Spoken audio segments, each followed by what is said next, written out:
Hello and welcome to IMPACTability, the Nonprofit Leaders Podcast. This is a show that explores the landscape of the nonprofit organization, big and small, offers some incredibly helpful information and resources, and gives nonprofits a place to share ideas and get advice. I'm your host, Joe Turner. Our show is sponsored by Soukup Strategic Solutions, offering a wide variety of services to help nonprofits maximize their impact. So let's get into solving the problems that might be plaguing your nonprofit. We're a few weeks into the new year, and one of the resolutions you made for your nonprofit was to increase your funding. Let's face it, we all did that one. It's a good one, but what strategies did you set in place to make your resolution stick? Was technology a part of the plan? Well, for that matter, are you up to date on the technology that exists in the world of fundraising? How can it help you move the needle?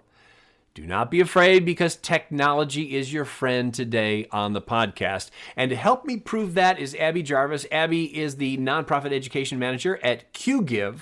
QGive is a software company that seeks to make it easy for nonprofit and faith-based and political organizations to accept online donations and payments. Very good. But as you will find out in this conversation, there's a lot more to it than just accepting gifts online. Abby, welcome to IMPACTability. Joe, I'm really excited to talk to you. It's good to have you with us today. I got to say that this is a conversation that I've been wanting to have for a while on our program, because so many people, especially in smaller nonprofits, tend to be tech shy. Why do you think that is? I think there are a few big reasons, but I think the biggest one is really just that there is a fear of the unknown. Humans are creatures of habit. We don't like changes to our routines, and that change can be especially intimidating if it is something that you haven't really experimented with before. And I think there's fear on a few different fronts. I think there's a reluctance to kind of get involved sometimes with board members. Board members are often fiscally responsible for a nonprofit's success. So if you ask a board member to invest in a new technology, they want to be sure that that technology is going to work out, because they don't want to risk messing up what's already working.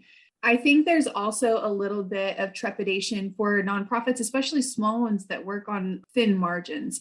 If you don't have a ton of finances or resources to spend trying something new, it can be really intimidating to try out a new piece of technology that you're not sure is going to work for you. But technology is our friend, right, Abby? Yes, it absolutely is. So let's dig in a little bit. Let's talk about the basics. Accepting gifts online. Is it safe? How does it work? I know there's a lot of talk about, this is encrypted and this is great. And yeah, but there's still that chance a lot of people feel. So is it safe? How does it all work? It is safe. So I want to start my answer with that. The way it works is relatively straightforward, and I'll give you the very simplified version of it. So if your nonprofit decides to take online donations, the first thing you'll do is set up an account through a fundraising platform. I'm going to talk about fundraising platforms. Those platforms, you may see the term payment gateway used as you're talking about this. Really, all that means is that fundraising platform is the gateway your donors use to give you their support. Once you get that account set up, your fundraising platform will give you access to a donation form that you put on your website. So when you land on an SPCA's website and you see that donate button, and you go over and click over there, and then there's that donation form is managed by your fundraising platform. In terms of safety, it is very safe. There is something called PCI compliance, and this is a big, complicated topic, but the simplified version is that PCI stands for Payment Card Industry Data Security Standard, which is a very long, complicated phrase that really just references a number of security guidelines and standards set by different credit card companies that payment processors and payment gateways must abide by. So if you are researching online fundraising tools and you want to be sure your donors are safe, make sure you find someone that maintains PCI compliance. And no matter what you're doing with online fundraising, PCI compliance should be your number one priority if you want to keep your donors safe. Yeah, good advice. Obviously, the use of online donation platforms like you're talking about has helped the nonprofit world. So, is there any indication of like the percentage of gifts that come in online versus standard snail mail? Yes, online fundraising in 2020 accounted for around 13% of all charitable dollars raised. And I want to emphasize that all charitable dollars raised part because that 13% also includes grants and major gifts and other kind of fundraising strategies that aren't necessarily processed online. So that's interesting. I'm wondering if you think it might be beneficial to a nonprofit to maybe take a look at their list if they're used to doing like the mass mailing and maybe split things up a little bit. How many people, how much information do they have about their donors that might be in that baby boom slot versus younger, maybe Gen Z, millennials who would prefer that you not send them mail and it could actually cost them less.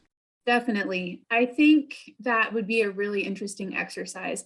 This is kind of a fun trend. I don't know if fun is the right word, but during the same generational giving study, we asked donors how frequently they preferred to hear from the nonprofits they support and how they like to hear from them.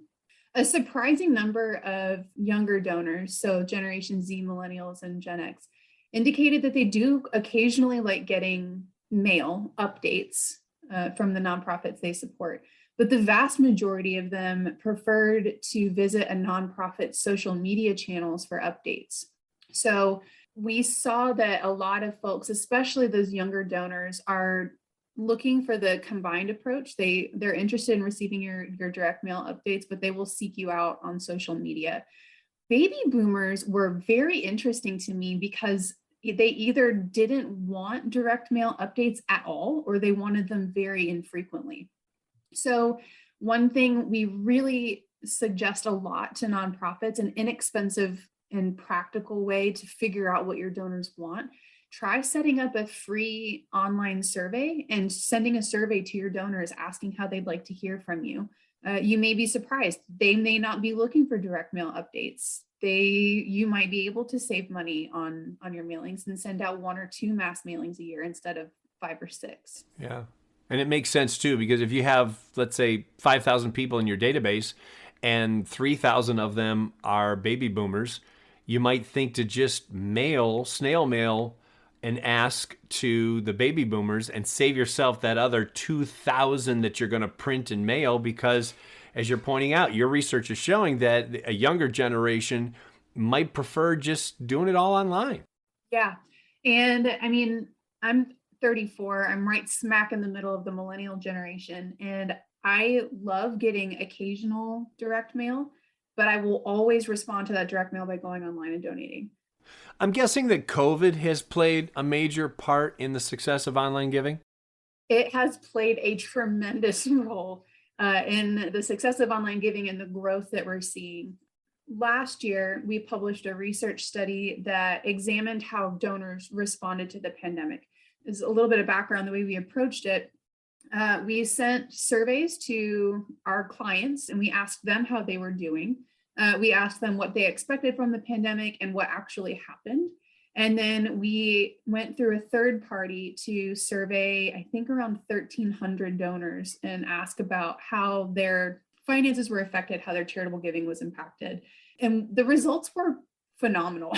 More than 40% of the donors we surveyed, not the nonprofits, indicated that they were negatively impacted by the pandemic. I don't think that's surprising to anyone. But what was wonderful is that 64% of the people we surveyed said that they either kept their charitable giving levels the same post-pandemic or gave more to charity. So only 36% of donors reported giving less to charity. So even though people are being negatively impacted by the pandemic, their generosity is not being dampened by the pandemic. I was reading a piece that you wrote where it said that 75% of young donors, and I'm quoting, are turned off by out-of-date websites. Can you explain that further? And what can our listeners do to make sure they don't fall into that trap? Yeah. Okay.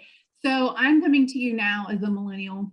I got my first email address when I was in 5th grade. I remember a time before the internet, but I was very young. My younger sister is 27. She does not remember a time when the internet was not a huge part of our lives. So for younger donors in particular, our real life identities and our online identities are very closely related. We have conflated the two of them. Whether or not that is great, we can have that debate later, but that is true. Younger donors in particular are absolutely looking for up-to-date, informative, functional websites. So to me, if I land on your website and it's outdated, if there are links that are broken, if it doesn't work on my mobile phone, two things will happen. One, I'll either navigate away from your donation page or your fundraising website or whatever you've got set up because it's hard to use and I don't want to do it. Or I will get the impression that your nonprofit doesn't care enough about your online presence or that you're not active enough online. And it puts me off wanting to support you. I would rather support a nonprofit that is actively maintaining this presence. Another thing to remember is that not only do outdated websites kind of look awkward and not work well, they're very often not secure. So there are all kinds of patches and updates that are constantly being pushed out to different website platforms like WordPress and things like that. And if you're not maintaining your website, there is a higher likelihood that there will be security breaches or data leaks. And it makes me not want to give you my payment information. So even if I'm not necessarily concerned with the fact that your online presence isn't up to date, I may worry that your site is not safe to use. So keep an eye on your website. Make sure that the links are working. If it's been 5 or more years since you've updated it, maybe talk to your board about hiring someone to come in and give it a facelift. And honestly, updating that site will have a lot of benefits. Not only will donors be more likely to engage with you, they're more likely to donate. You'll also rank better in search engines. It's really a good move for everyone. And then please, please, please make sure you keep an eye on security updates for your website. It is so important. That is some great advice. Thank you for that. What are some other things that nonprofits should look out for when thinking about launching an online giving program?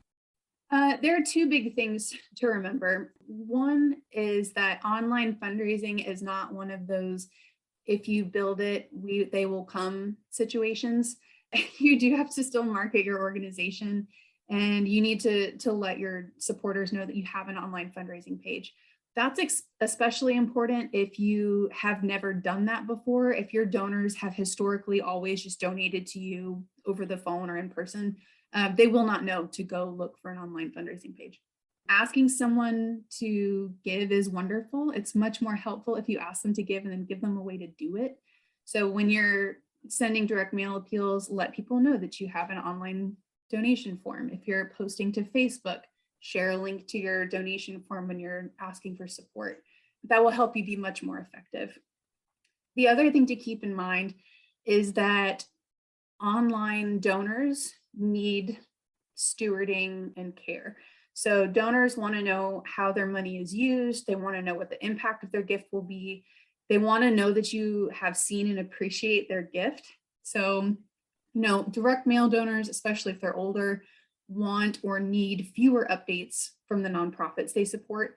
Online donors, though, especially younger ones, really want to know what you've done with their gift. Whereas a direct mail donor may want an update once a quarter, your younger donors want an update once a month. So you do need to steward those online donors. So make sure you're thanking them, make sure you're sending periodic update emails, and then be sure they understand their gift's impact before you ask for a second gift. Mm-hmm.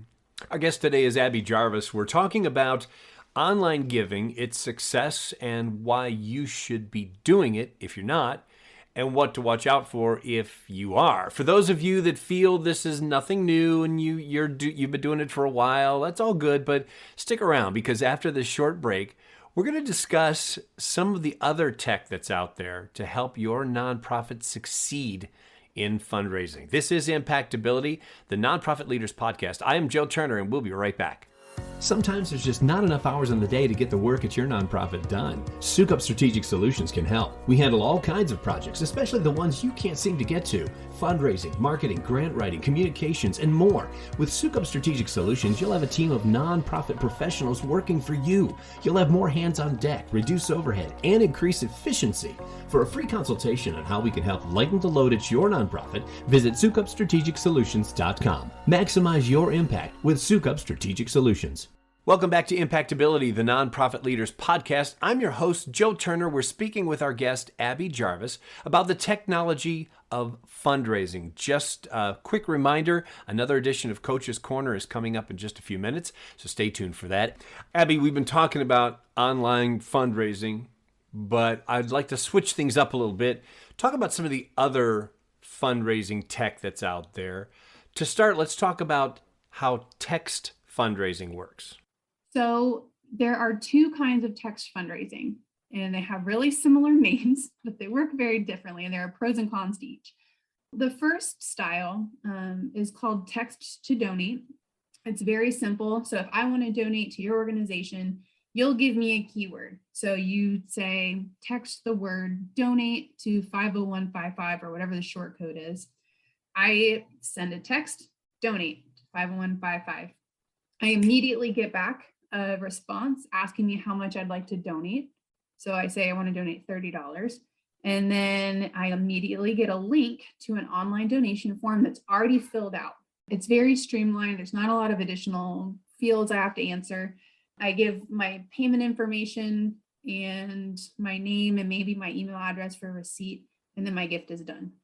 That is we see pretty great conversion rates. People who initiate that kind of gift overwhelmingly tend to finish that kind of gift. But some of the benefits of that style of text fundraising is it is less expensive. It's the less expensive of the two. It's more accessible to nonprofits. So if you are a new nonprofit, you're looking for ways to get started, or if you're a small nonprofit and you want to offer this fundraising option to your donors, this is an inexpensive way to kind of get your feet wet. The other style of text fundraising is something that people are probably a little more familiar with. That one is called the bill to carrier text fundraising. If you remember, I think it was after Hurricane Katrina, the Red Cross launched a huge fundraising push, and you just texted a keyword to a number, and then the amount of your donation was added to your cell phone bill, and then the nonprofit receives money later. So the way that works, you have to sign up for an account through the Mobile Giving Foundation. There is a cost associated with that. And then once you have that set up, your donors donate. And then after they pay their cell phone bills, that money is sent to the Mobile Giving Foundation. And then the Mobile Giving Foundation sends you the money you've raised. There are some advantages. That is kind of the OG text fundraising solution. Donors are very familiar with it. There are not a lot of steps. You just send a text message and your donation is added to your phone bill. Some things to keep in mind as you think through different kinds of text fundraising is the cost associated with it is much higher. So the barrier to entry is a little higher. And then it also takes longer to receive your money. So if you are getting donations through the bill to carrier, it may take several months to get your money. If you're using the text to donate version, you get your money, 2 to 3 days after the gift.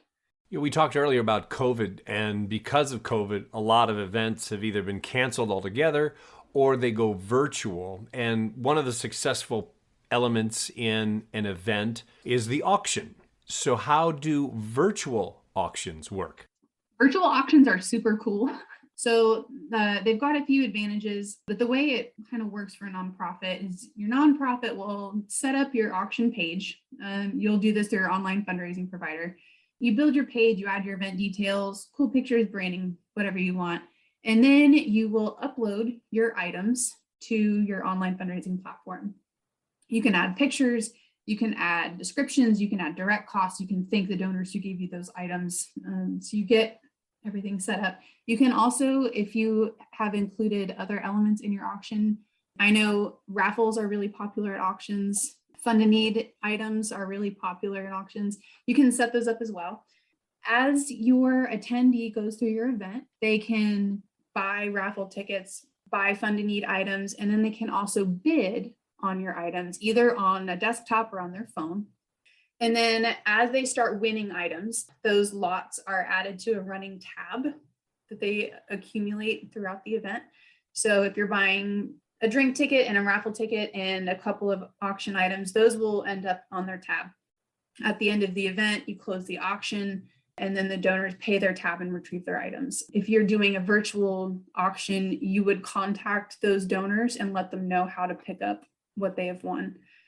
And one thing that we're starting to see more and more, people are using these for virtual. They're also using them for hybrid and in-person events as well. Having an in-person event is tricky for a lot of things right now. You have to keep people spaced out.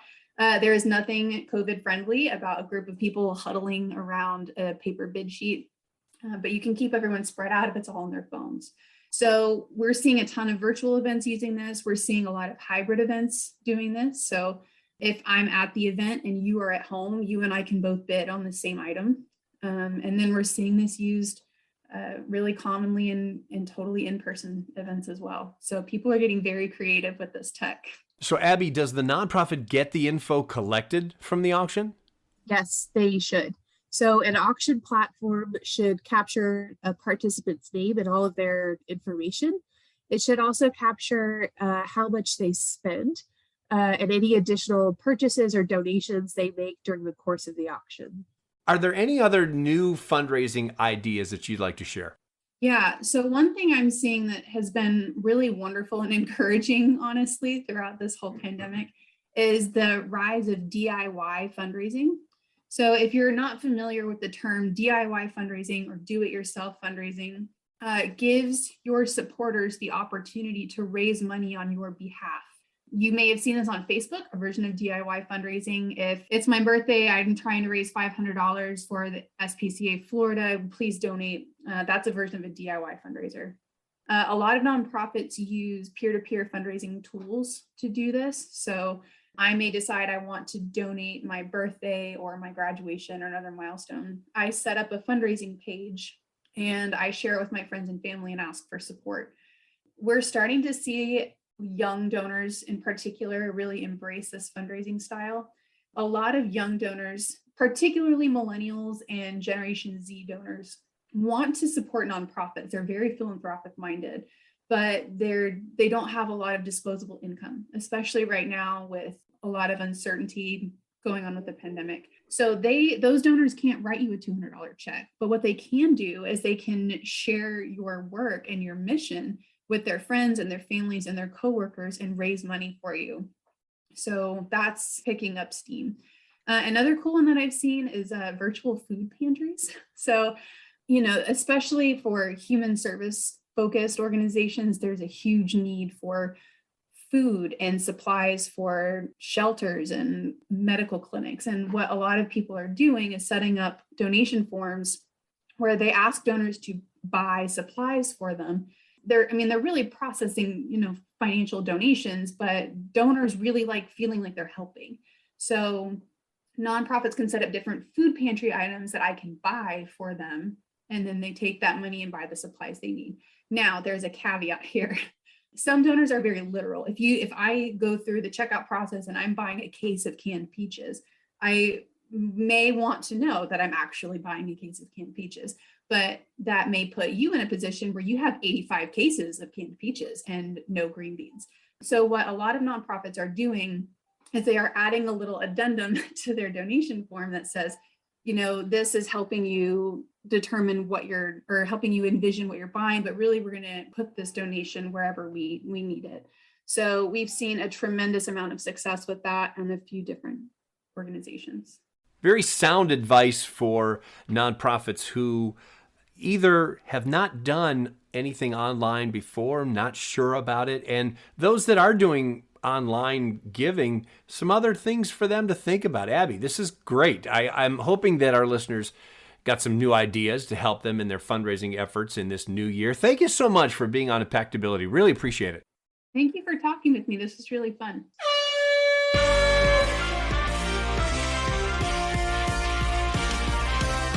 Time once again for another edition of Coach's Corner. This is where we take the questions that you send us, and the questions could be anything in the nonprofit world, maybe just some advice, opinion, whatever it is. We take your questions and we ask our impact coaches for their advice, their answers to your questions. And today's question, going to be a tough one. Our impact coach is Sheryl Soukup, the president of Soukup Strategic Solutions. And Sheryl, our question comes from Daniel Frederick. He's at carbonfund.org, and Daniel is the winner of our Amazon gift card. So Daniel, thank you very much for your question. Sheryl, the question is, what would happen if your organization was not able to accomplish its goals? Sounds easy, but this is a complex question. Sheryl, you've got 5 minutes to answer the question. Your 5 minutes begins right now. Thanks, Joe, and thank you very much, Daniel, for your question. I hope that I do your question justice when I answer it. Hopefully, I'm answering just what you are hoping to find out. So here we go. If your organization is not achieving a particular goal, first, I would take a look at whether or not you're measuring the accomplishment of a goal or an objective. So you might think, what's the difference? Well, a goal is usually more of a broad, overarching statement of something that you want to accomplish, and objectives are usually measurable subsets of that goal. So as an example, if you want to increase your fundraising income for the year 2022. We've been talking about that in Coach's Corner, and we've been talking about it in the interviews on impactability. So if your goal is to increase your fundraising income in 2022, you may have some additional objectives underneath that goal. So for instance, you may have an objective that is measurable to increase your major gifts by a certain percentage, your major gifts income by a certain percentage by the end of the year. Or you may have a goal to increase your income from grants by the end of the year, et cetera, et cetera. So you may have different objectives, and they would all need to be measurable in terms of time and perhaps income or percentage. You know, if you're going to talk about an increase, you want to identify how much of an increase in a measurable objective and by what time period and within what time period. So I think the difference between the goal is that it's more generalized and overarching, and that's typically what you would share with your supporters or the general public. And an objective is something that is measurable, that gives you more information about how you are achieving that goal. Each objective can also be divided up into benchmarks, which gives you smaller chunks of time or volume. So if you have an objective to increase the income that you receive from grants by $100,000 within 3 years, then you may want to create some benchmarks that within year 1, you will increase it by $30,000, in year 2, another $30,000, and in year 3, $40,000 more to get to that $100,000 mark. So that's a way that you can incrementally define your goals using measurable objectives and benchmarks. And thus you can really identify where you are achieving your goals and where you are falling short. Then you want to look at, why are you falling short? So for instance, has anything changed in your environment? Is that change internal within your organization, or is it external, something that you don't have any control over but is impacting you? Is that change in your environment permanent or temporary? So for instance, internally, maybe you lost a key position and that's impacting your ability to achieve your goals. In the case of fundraising, maybe you lost your development director. Is that a permanent loss, or is that a temporary loss? Another reason why you might not have accomplished your goal could be that the strategy is flawed. And so if you realize that that is the reason, there are things that you can do about that as well. So once you determine why you haven't achieved your goal, you can think about course corrections. So decide whether the failure to achieve the goal was overly ambitious or no longer relevant because of unanticipated changes. And once you know the reason, you can decide how you're going to course correct. You can resize your overly ambitious goal. You can change the strategy that you are using or change multiple strategies, try something else. So how do you save face? If you were measuring progress on the achievement of strategic goals, you'll hopefully know early on that you're not making progress, and you won't really need to worry about saving face too much.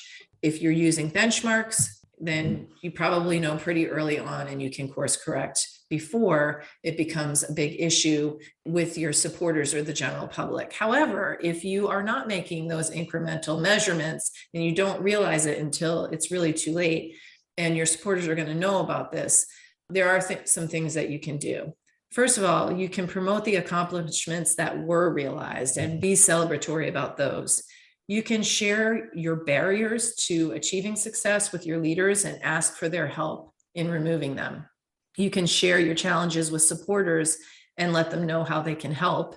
And then you can also share next steps with all of your stakeholders and let them know how you plan to proceed. So I just want to share with you my personal thoughts and feelings that from failures, you learn, you adapt, and you refine how you do things. And it is so important that you're not afraid to innovate. So go out there, innovate, do the very best that you can with the resources that you have, but definitely try new things and measure. Use data to help you understand whether or not you're making the progress you hope for as early as possible so you can course correct. Overall, it's important to keep dreaming big and going for it. Don't be afraid to make mistakes sometimes, right, Sheryl? That is right. That is correct, Joe. Sheryl, thank you so much. Great question from Daniel Frederick from carbonfund.org. Thank you for the question, Daniel. And thank you, Sheryl, for being our impact coach today on Coach's Corner. Thank you, Joe. And Daniel, thank you once again. And if I haven't completely answered your question, please feel free to send us another message, and we'd be happy to have you rephrase it, and I'll answer it again. That's right. And if you would like to be like Daniel and maybe win yourself an Amazon gift card, send us your questions. impactcoaches@impactability.net. We'd love to have your question. I know Sheryl and some of our other impact coaches are waiting to answer them for you. So make sure you send those questions in to us real soon, and hopefully you will be our next winner of a gift card. Sheryl, thank you so much for being our impact coach today on Coach's Corner. Thank you, Joe. If you've got a question for Coach's Corner, we want to hear from you. Email them to us at impactcoaches@impactability.net. Again, that's impactcoaches@impactability.net. And if you want to reach me, my email address is joe.turner@impactability.net. If you enjoyed today's episode, be sure to subscribe to the show in your favorite podcast app, and that way you'll get new episodes downloaded just as soon as they come out. Also, please give us a review or a rating so that your peers in the nonprofit industry can find us as well. I'm Joe Turner. Thanks for listening, and thank you for all you do to make the world a better place through your nonprofit.